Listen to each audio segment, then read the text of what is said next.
Hello, my name is Perry Siatris. I'm a digital automation specialist at Ricoh New Zealand. And today we're going to bust some workflow and automation myths. Automation software and other types of technology advancements have sparked concern about the future of work. Many people worry that machines will replace human workers and make their jobs redundant. But this fear is based on a myth.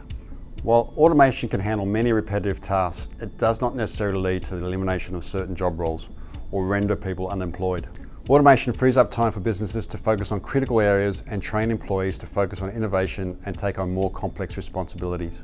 Additionally, automation can improve productivity and efficiency, making businesses more profitable and allowing them to expand and create more jobs.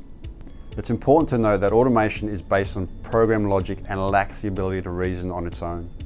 Therefore, human expertise is necessary to keep the automation logic updated with the latest business requirements and address any issues that may arise. So rather than being a threat to jobs, automation is a tool that can help businesses grow, innovate, and create new opportunities for workers.